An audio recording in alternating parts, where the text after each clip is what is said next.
Chuck Todd stepped in it once again. You know, you have to wonder sometimes, what are these guys thinking? The false equivalences is the destructor of America. Again, I repeat, the false equivalencies that many of these supposedly down the middle reporters, journalists like to do is actually a destructor of the nation. I want you to listen to this piece, and then you'll understand what I'm talking about. Because what he does this sort of stuff all the time, right? But I mean, it's usually a bit more subtle. But this one here, this false equivalence, is actually, in my humble opinion, dangerous. Take a listen to this, and then we'll take it on the other side.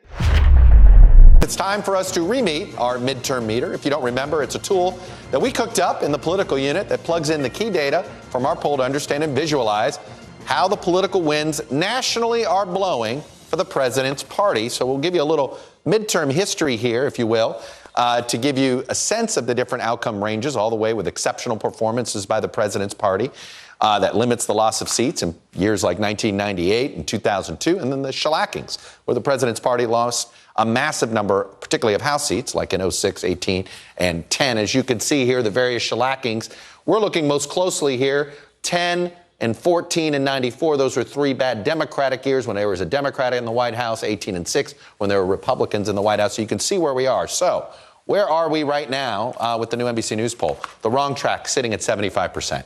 This is obviously in shellacking territory. But when you have 75% wrong track, that's how you end up with nominees that people in Washington don't want.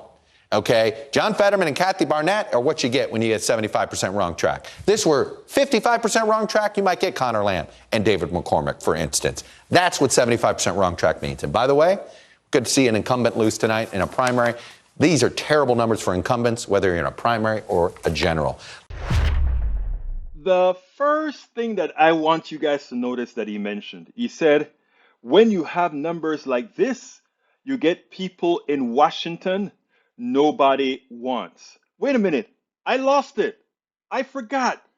I thought the people who should want are the people who are going to elect these cats in their particular states or in their particular districts. So what is Chuck talking about when he says, when you are at 75% down, you are going to get people that get elected who Washington doesn't want? The truth of the matter is, we want to make sure Washington doesn't get what it wants, because Washington is not doing what it's supposed to do. They're not passing Medicare for all. They're not passing Build Back Better. They're not passing policies that ensure that we can get to greener energy. They're not passing any of these things. So why should we care what Washington wants? So that is the first mistake that I think Chuck makes proper. Okay? But there is another facetious one here that we really need to look at. We really have to look at it. We all know who Kathy Barnett is. Kathy Barnett is a wacko. Kathy Barnett marched on the 6th of January with the Proud Boys. Kathy Barnett is one who is telling women that you will not be able to have control over your own bodies. Kathy Barnett is somebody that says, yes, I was conceived on rape, and no matter if you're raped or not, you need to be conceived. That is who Kathy Barnett is. Kathy Barnett is also one who would lie about an election and say, oh, the election was rigged. Ask for you to give me some examples and proof. There's none. She can't come up with anything. That is Kathy Barnett. Who is John Fetterman? John Fetterman is currently the Lieutenant Governor of Pennsylvania. Okay? So Chuck Todd is implying that you get somebody either far left or far right if you go ahead and have these kind of numbers, right? But here's the kicker. Fetterman has proven himself, because when run alongside the current governor of Pennsylvania, guess what? They won, right? So Fetterman can say, I won a statewide election. Connor Lamb, the centrist, the neoliberal, who everybody wants to say, oh, that is a guy who could get all those, the working class votes. You know what they mean by that. The working class. No. You see, Fetterman upped him. Fetterman says, no. I am the real working class man. They said, Fetterman, are you a progressive?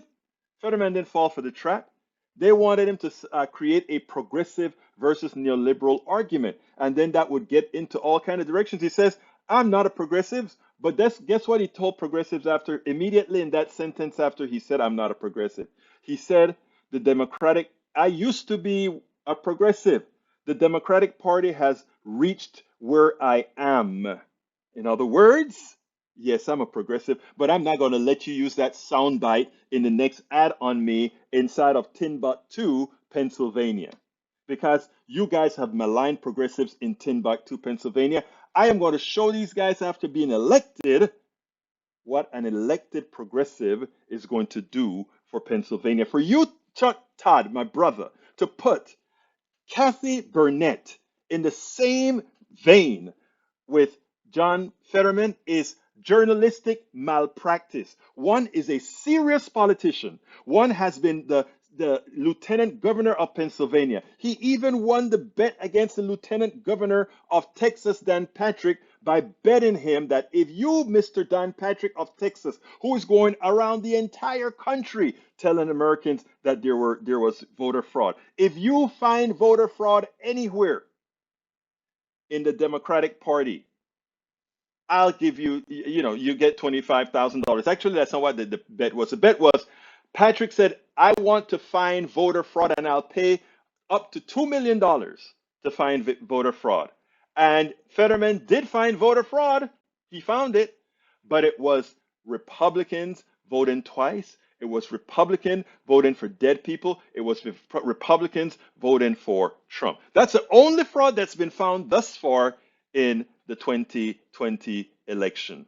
Okay, so again, for Chuck Todd to equate John Fetterman and Kathy Barnett is malpractice. Now, if he wants to equate Kathy Barnett with David McCormick, be my guest. As far as I'm concerned, anybody within the Republican Party today has to accept the entire mantra of the Republican Party.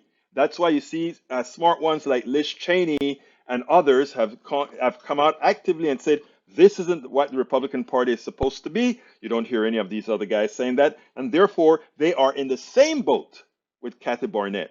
But John Fetterman will make a very good senator out of Pennsylvania. And yes, a very good progressive senator of Pennsylvania that will bring us one vote closer to getting rid of the filibuster. Chuck Todd, on this one again, shame on you. We spend a lot of time deconstructing the news, trying to parse it into a form that everybody can understand. We try to find those little nitpicks where it flies above the fray, etc. If you really like these videos that we do, I want to ask a big favor. Please go ahead, number one, subscribe to our channel, and number two, please join if you can. Thank you so kindly for watching. Keep watching. Please remember to share. We must populate the entire internet with our progressive message, a message that we know is what most Americans say that they want. So help us, please join.